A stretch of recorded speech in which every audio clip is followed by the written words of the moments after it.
Mordula, przyjeżdżaj po mnie do Meksyku.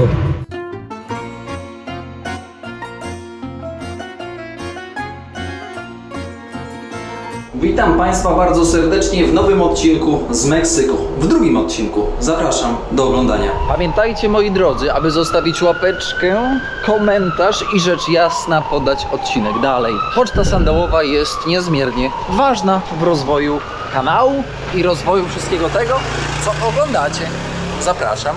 Idziemy się poszwędać, słuchajcie, idziemy się poszwędać. Temperatura troszkę zeszła, więc łatwiej jest. Takiego słońca nie ma, ale przyznam szczerze, że wcześniej to paliło ostro. 1519 Hernán de Cortés, pan Cortés, konkwistador, czyli z języka hiszpańskiego zdobywca, dociera do wybrzeży tutaj Meksyku, podbija rdzenne ludy tutaj, a mianowicie Azteków. No i przejmuje tenże właśnie teren. Aztekowie, Majowie mieszają się w tym momencie, w sensie w tamtym momencie, z kulturą hiszpańską, co widzimy po dziś dzień. Teraz jesteśmy w parku Las Palapas. Powiem wam, że puściutko.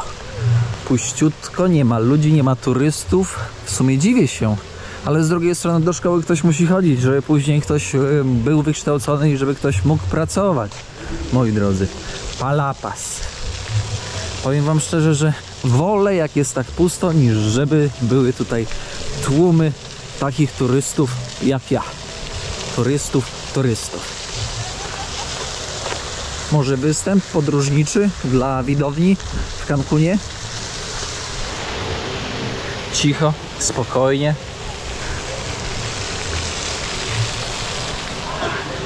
Tutaj miejscóweczka, do której przychodzą lokalni, żeby sobie pojeść. Kurde, Dona Juanita. Zaraz podejdziemy, zobaczymy, co mają. Ja to najchętniej bym zjadł jakąś zupę, no ale takosa też nie odmówię.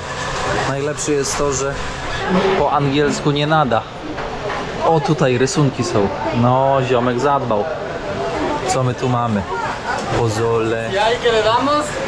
Po stówce. Wiecie, ile to kosztuje? To 2 dychy kosztuje. Nie maletko. U szefowej tutaj zamówiliśmy takosy. Tacos de pastor, to jest ze świnką. Tutaj szefowa będzie robić.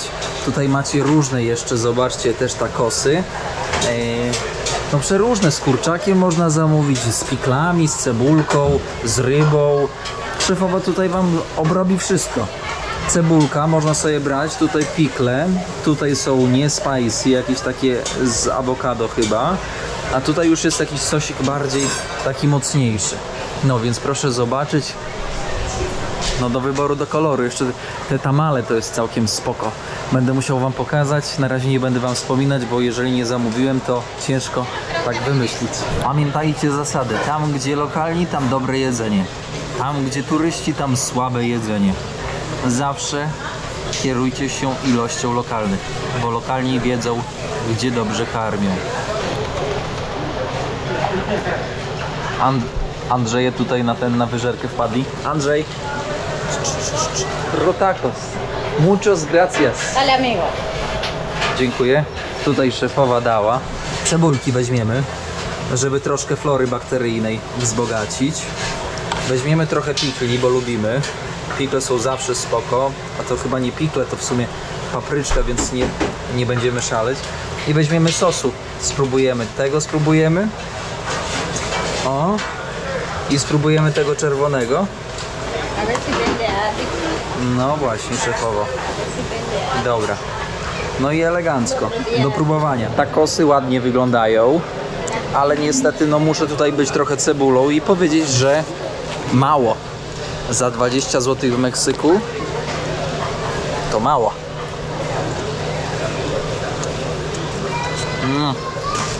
Słuchajcie, muszę być krytyczny, bo tak, mięsko, jakaś pietruszka, no i włos szefowej.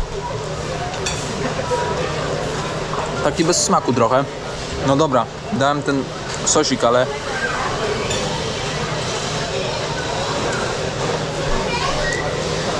tam, gdzie turystów coraz więcej, a w Meksyku przez lata coraz więcej tych turystów, zwłaszcza tutaj na Yucatanie, to powiem, że na psy schodzi.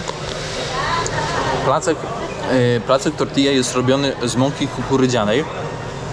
Pamiętajcie, cytryna, limonka zmienia całkowicie walory smakowe. Nie wiem dlaczego, ale jest to mięsko takie nieprzyprawione. Ta papryczka marynowana jest fajna, nie jest taka ostra. A wiecie, że ja jestem ogólnie bardzo mocno uczulony na ostre rzeczy. Teraz próbujemy tego wariata. Kurde, amigos. Tutaj dupka to nam urośnie.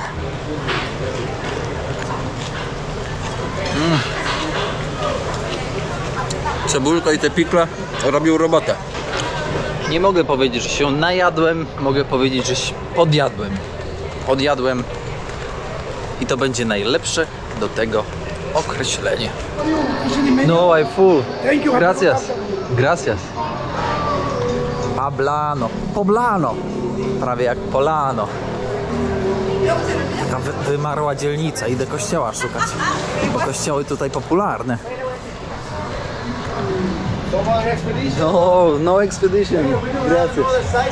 Don't worry. Idziemy zwiedzać. Ziom chciał mi wycieczkę sprzedać jako ekspedycję turystyczną, ale nie dałem się wciągnąć. Eksplorować to będziemy na własną rękę.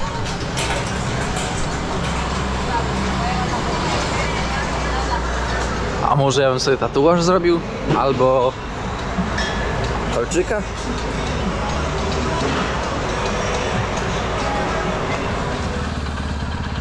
Lokalny sklep. Można coś kupić. Na przykład loda. Na przykład coś do picia. Tutaj pani może drutem komuś w oko machnąć. Tu gdzieś powinien być kościół. Czemu idę do kościoła? Iglesia, czyli nic innego jak kościół. Ten kościół akurat chyba jest otwarty, ale przejdę z tej strony. W XVI wieku, kiedy konkwistadorzy hiszpańscy zaczęli najeżdżać Nową Hiszpanię, bo później otrzymała właśnie taką właśnie nazwę, to po zdobyciu już, po najechaniu, to rzecz jasna, przybył też katolicyzm, chrześcijaństwo. A jak wiemy z historii, zdobywcy nowych terenów, Hiszpanie, konkwistadorzy, głównie zdobywali te wszystkie tereny po to, żeby szerzyć chrześcijaństwo. Ja jako chrześcijanin mam dystans do chrześcijaństwa w tamtym czasie i po prostu, wiecie, to jest taki argument na zasadzie szerzymy chrześcijaństwo, więc podbijamy nowe tereny, likwidujemy lokalnych, likwidujemy ich kulturę, likwidujemy ich język, likwidujemy ich rdzenną religię. To mi się kompletnie nie podoba. Naprawdę. Ale jak zaczęli przyjeżdżać tutaj franciszkanie, jezuici, zaczęli nawracać, no to ta rdzenna religia i ta rdzenna kultura zaczęła tracić na znaczeniu. I teraz mamy co? Mamy katolicyzm. Bardzo mocno usadowiony już. Tutaj właśnie w Meksyku.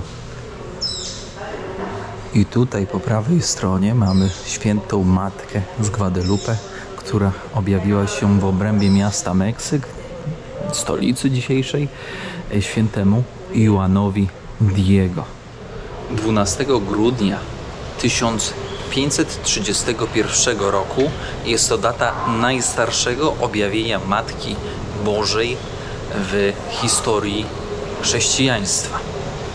Tutaj, w Meksyku, a dokładnie praktycznie w stolicy Meksyk. Lubię oglądać wlepy na takich znakach, w takich turystycznych miejscówkach plażowych, no bo trzeba zaznaczyć, że Cancun jest taką plażową miejscówą. Nie ma tutaj za bardzo jakichś takich kulturowych bądź społecznych, gracias amigo, nie ma tutaj społecznych albo kulturowych jakichś takich punktów zaczepienia za bardzo. Pokazuję wam taką naturalność tutaj. Ziomek pojechał na robotę. Takie siedzonko będzie sprzedawał.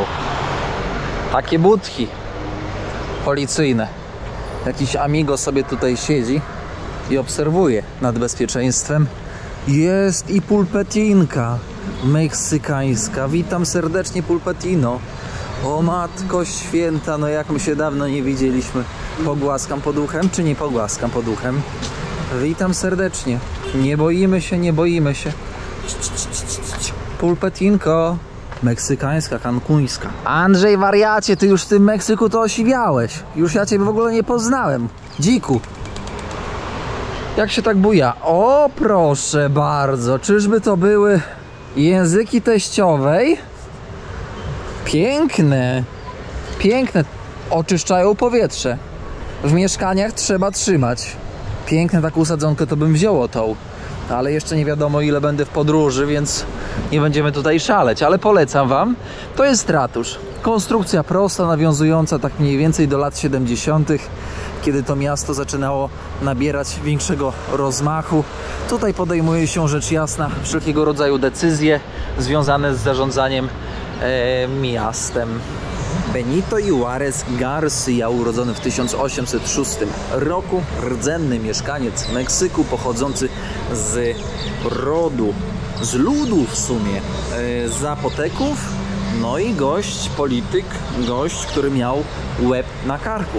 Odegrał bardzo ważną rolę w kształtowaniu reform społecznych, reform prawnych oraz walki Meksyku o niezależność.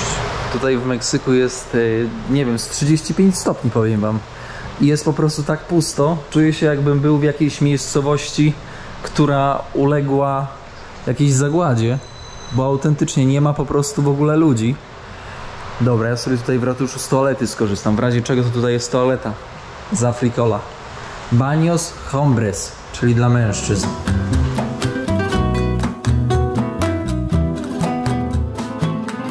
Cancun. Gniazdo Can, gniazdo kun, węża. Majowie węże uważali za potężne i duchowe istoty.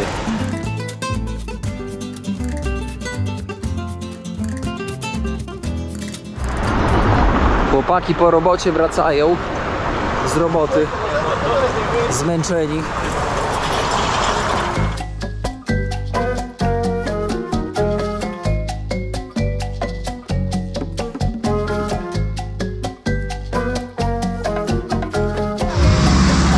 W obrębie miasta i poza miastem to się przemieszcza takimi busikami. Najgorsze, wiecie co w tym wszystkim jest? Tutaj w Meksyku, że po angielsku to nie za bardzo. Bardzo słabo. Jak się nie zna podstaw hiszpańskiego, to można się zagubić w temacie. Ale kierownik troszkę hable español, więc trochę tam, wiecie, coś tam po hable.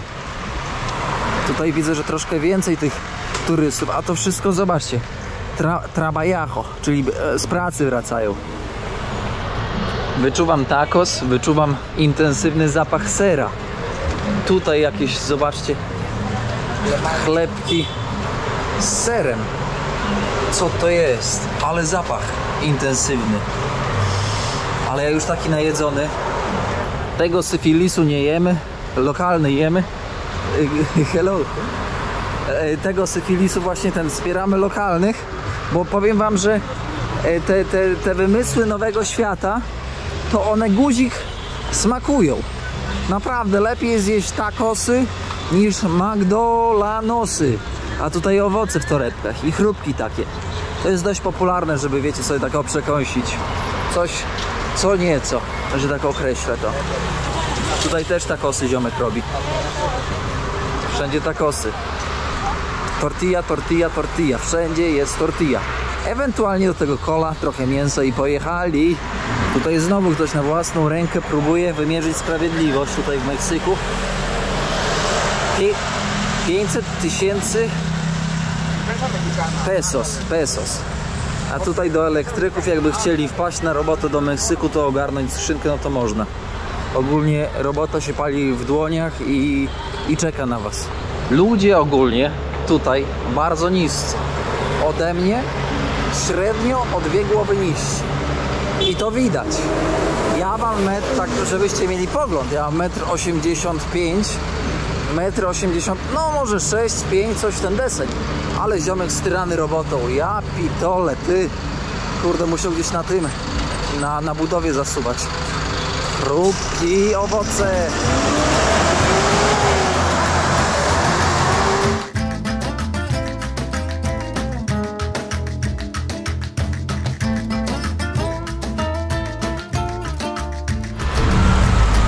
Villa Maria. Sabado, agosto, to już było. Idę sobie w kierunku plaży i zobaczcie, automaty jeszcze. Od razu można się napić. Mordula, przyjeżdżaj po mnie do Meksyku. Już nie działa. Telefony komórkowe wszystko zjadły. Mordula młody zasuwa na robocie. Trzeba zarobić. Trzeba wesprzeć rodziców. Idziemy dalej. Idziemy trochę bardziej tak w tą stronę taką lokalną, żeby zobaczyć, co tu mamy. Persona para limpieza. Może ktoś przetłumaczy, bo ja nie za bardzo. Przerosło mnie to. I też trzeba zaznaczyć, że Mexicano, nasi bracia Mexicano, to bardzo lubią śmiecić, no niestety, co widać tutaj ogólnie po mieście. A to co tu jest? Co to jest? Wygląda jak wrestling. To nic innego jak lucha libre. Czyli to jest profesjonalny wrestling, ale charakteryzuje się, wiecie czym? Tymi maskami. Każda maska stanowi jako symbol, jako tożsamość danego zawodnika. Na przykład ten chce się utożsamić z jakimś superbohaterem. Ten na przykład nawiązuje bardziej do swojej kultury. Ten tak samo z jakimś superbohaterem, nie wiem, może Power Rangers. Ten trochę tak bardziej z Mortal Kombat. Ciekawe, bilet fila 350, coś tutaj jest 250 i 100 generala. Niños, dzieci 50. Więc takie przyzwoite pieniądze za takie widowisko. Ten styl pokazu połączony z widowiskiem walki przyciąga ludzi tutaj. Dlaczego? Ponieważ to jest ciekawe połączenie teatru z akrobacjami. To jest taka fabuła. Ci zawodnicy tworzą fabułę. W tej fabule walka odgrywa znaczącą rolę. Załóżmy, ktoś się kłóci, później walczą i w tej walce też są właśnie aspekty akrobatyczne. To jest super interesujące. Jak będę mieć możliwość, spróbuję kupić bilet i wam pokazać.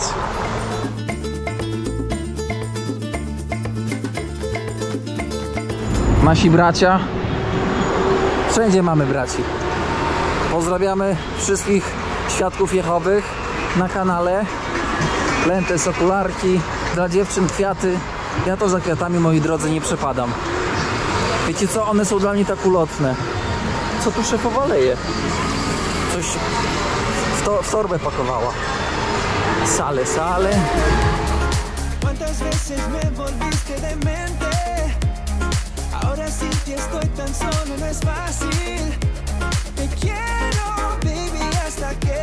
Takie maszyny tutaj. O, jak tutaj ten cross z homologacją. 8000. Ale to są jakieś Chińczyki. Italika. Nie wiem co to za marka, ale to pewnie jakaś 250. Moi drodzy, ja wam mówiłem, że zacząłem robić prawa jazdy. Test teoretyczny za drugim razem zdałem, bo za pierwszym miałem 3 błędy. A tam jest jakoś taka mediana, że jak masz 2 błędy, to jeszcze przejdzie w zależności od punktacji. A jak masz 3 błędy, no akurat popełniłem jakieś takie poważniejsze, no to nie zdałem. No ale za drugim razem już zdałem. Więc będę robić prawo jazdy. Jak wrócę, to jeszcze mi zostanie praktyczne, ale no praktyczny to jest pikuś dla kierownika. Dlaczego? Ktoś się zapyta? Już wam mówię. Wielokrotnie jestem w krajach, w których motocyklem mógłbym wypożyczyć motocykl i zwiedzać, hola amigos, i zwiedzać po prostu nieco bardziej oddalone rewiry. Zapuszczać się. Więc robię właśnie to po to, żeby pokazać wam nieco więcej innego świata. A to jest bardzo ważne.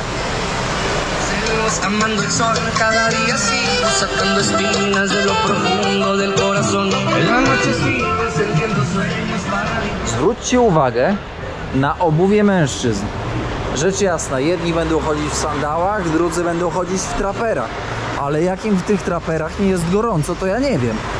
Powiem wam, że no jest tutaj taki skwar, tak wysoki poziom wilgotności, że ja to normalnie czuję na sobie. O, może klapeczki jakieś kupimy. 20 zł za takie chińskie klapeczki.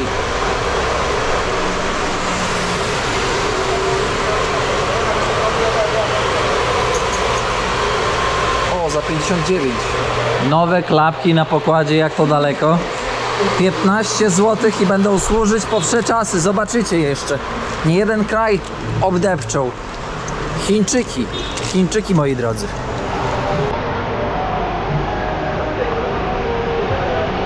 Tych sklepów z odzieżą to powiem wam, że dużo. Od groma.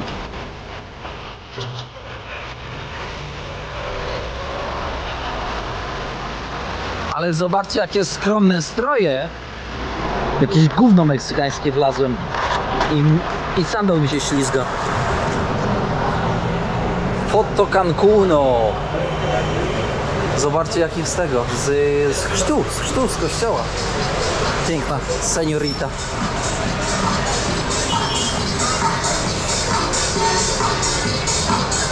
Jest bit, lecimy. Mordo, co ty robisz? Tutaj ulica żyje. Polo. De Polo.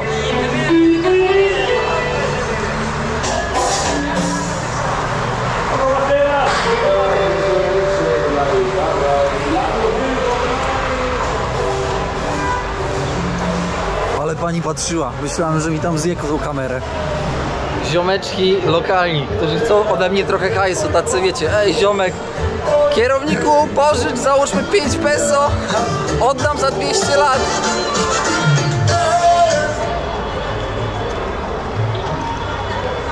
Zobaczcie, pojawiają się na ulicy w Meksyku chińskie auta. MG, widzieliście? No i rzecz jasna, do szkoły dzieci wożą autobusy amerykańskie, ale stare, bo nikt nowych by tutaj nie wywiózł.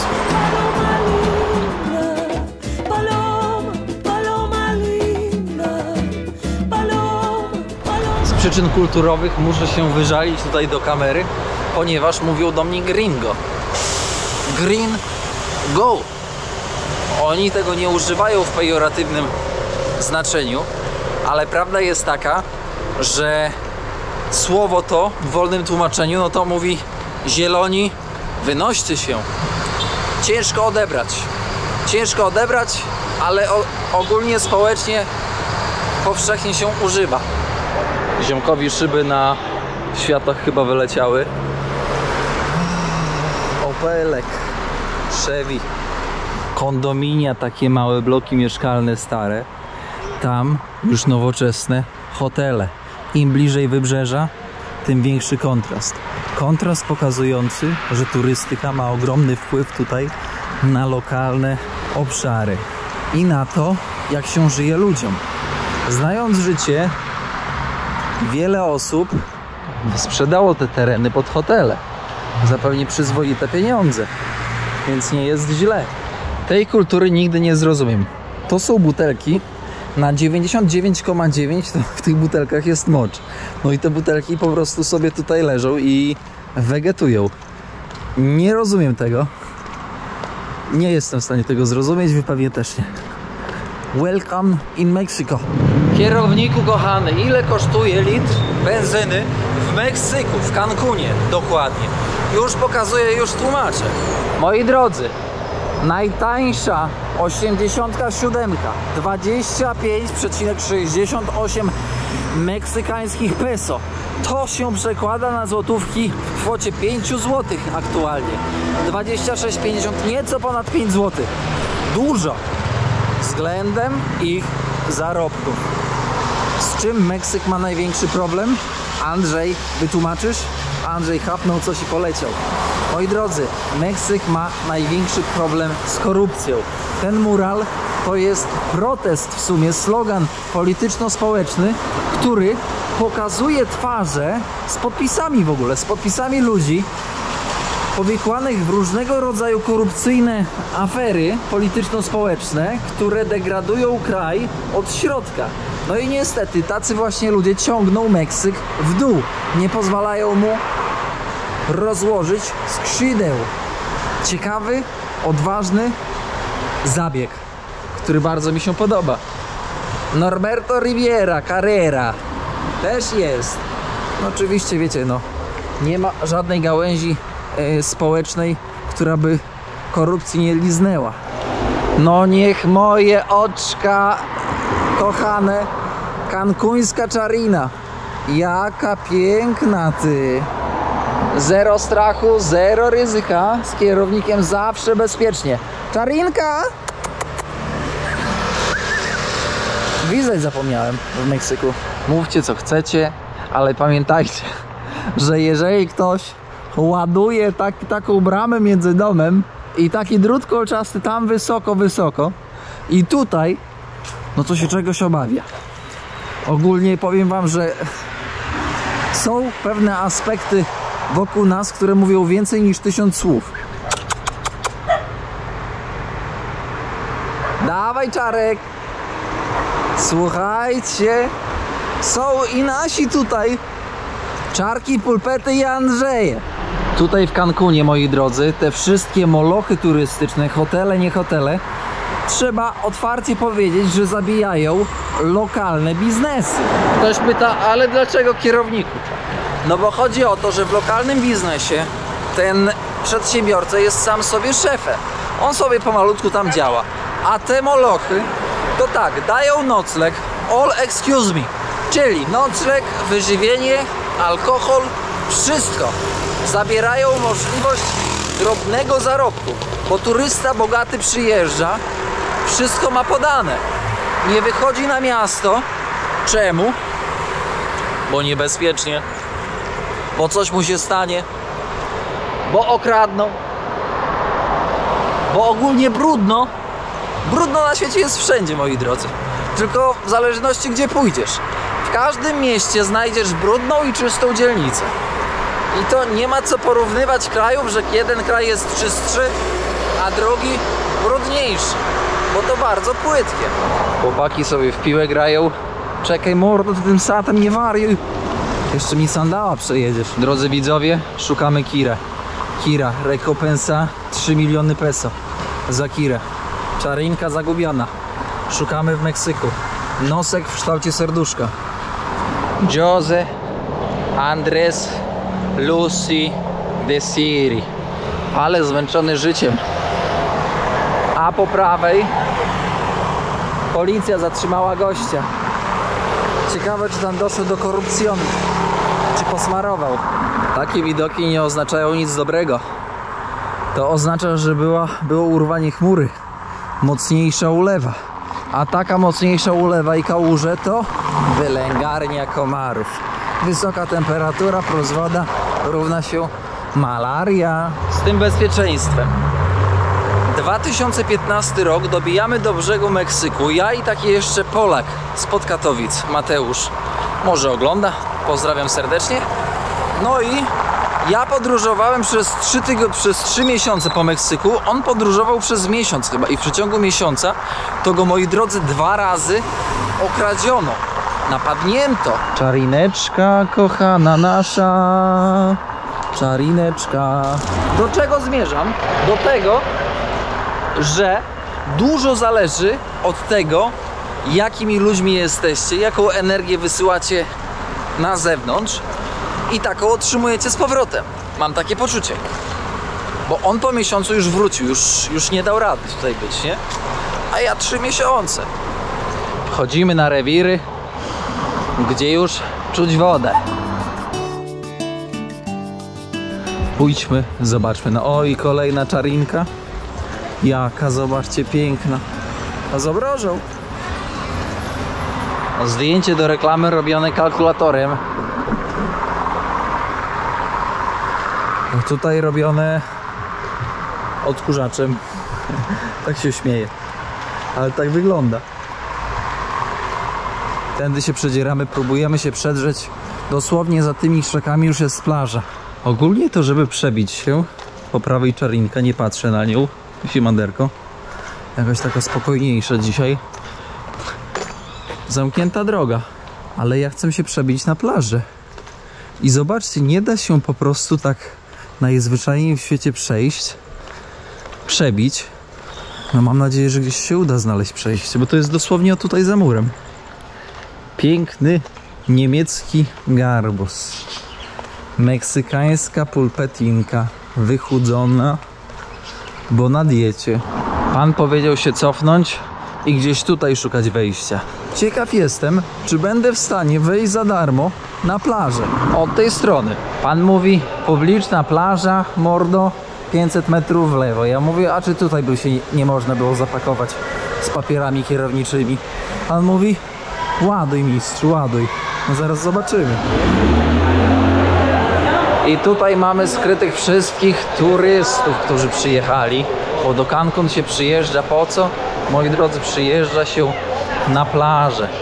Ale czekajcie, my tutaj plaży nie mamy. Tutaj są, moi drodzy, te. Tutaj są promy. Idziemy na plażę. Zobaczyć, czy tędy się uda. Tutaj w lewo pójdę. Ale tutaj to już będą te kurorty. No zobaczymy. To jest dość ciekawa atrakcja. Jedyne chyba na świecie muzeum podwodne. I ono jest tutaj nieopodal na wyspie. Ale przyznam szczerze, że nie chce mi się całego dnia poświęcać na to muzeum. Bo niestety bym wam tego nie nagrał nawet pod wodą. Udało się znaleźć jakieś takie boczne przejście, ale tutaj widać słupkami odgrodzone, że to prywatne. No ale my wejdziemy, no coś tam się zaraz jeszcze zobaczy. Tak wyglądają przed kurortami te plaże. Bezpośrednio przed kurortem. W sensie tutaj obok jesteśmy, ale bezpośrednio przed kurortem. To wygląda znacznie lepiej. Zaraz tam podejdziemy.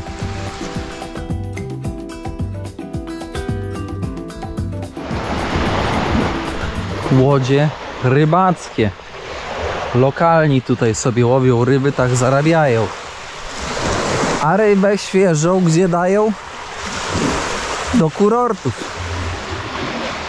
Szanowni Państwo, tym zacnym akcentem dotarcia do plaży muszę stwierdzić, że zbliżamy się do końca. W sensie jesteśmy już na końcu odcinka. Dziękuję za wspólną podróż po Cancunie. Będzie tylko z Cancunu jeden odcinek.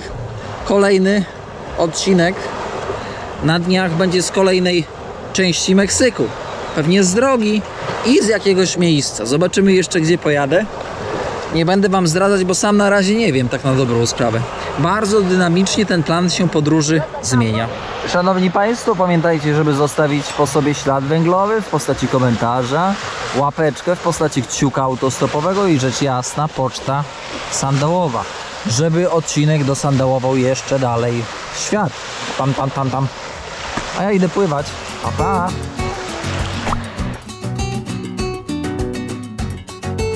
Zatoka Meksykańska. Zobaczcie, jaka przejrzysta woda.